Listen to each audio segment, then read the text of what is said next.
એના ફાયર ફાઈટરો છે. હંમેશા જ્યારે પણ શહેર પર મુસીબત હોય છે તો આ જ ફાયર ફાઈટરો સ્ટેન્ડ બાય ઊભા હોય છે અને સૌથી પહેલા આ જ પહોંચતા હોય છે અને કોઈ પણ મુસીબત પર પહેલો કંટ્રોલ આમનો હોય છે. આજે એ સંજોગોની અંદર આ કર્મચારીઓને છેલ્લા 1.5 મહિનાથી પગાર કોર્પોરેશન દ્વારા અને કોન્ટ્રાક્ટ સિસ્ટમ દ્વારા ચૂકવવામાં નથી આવ્યો.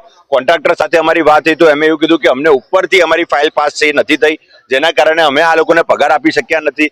તો એ અધિકારીઓને, કોન્ટ્રાક્ટરોને, કમિશનરને, જે કઈ કર્મચારીઓ છે એમને અમે કહીએ છીએ કે આ યોદ્ધાઓને કારણે આખું શહેર સુરક્ષિત છે. એમનો પગાર વહેલી તકે કરી આપો, પગાર તો કરો, પગારમાં થોડો વધારો કરી આપો અને કોન્ટ્રાક્ટ સિસ્ટમ કાઢીને આ તમામ કર્મચારીઓને પરમનન્ટ એમની નોકરી થાય.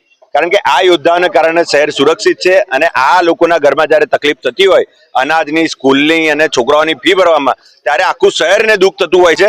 તો આ વ્યથામાંથી બહાર કાઢીને અમને વહેલી તકે આમની જે સમસ્યા છે દૂર કરો અને આમનું આંદોલન સમેટાવે. હું વડીવાડી ફાયર સ્ટેશનમાં છેલ્લા 6 વર્ષથી કામ કરી રહ્યો છું ડ્રાઈવર તરીકે. અમારી એક જ માંગણી છે કે ટાઈમસર પગાર થવો જોઈએ.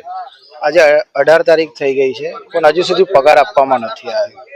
અને સેફટી શૂઝ છે, બીજી બધી પડતર માંગણીઓ છે કે યુનિફોર્મ છે, એ બધું હજુ સુધી આપવામાં નથી. 2 વર્ષ થઈ ગયા, ખાલી માપ લઈ ગયા છે, યુનિફોર્મ બી નથી આપવામાં આવ્યો.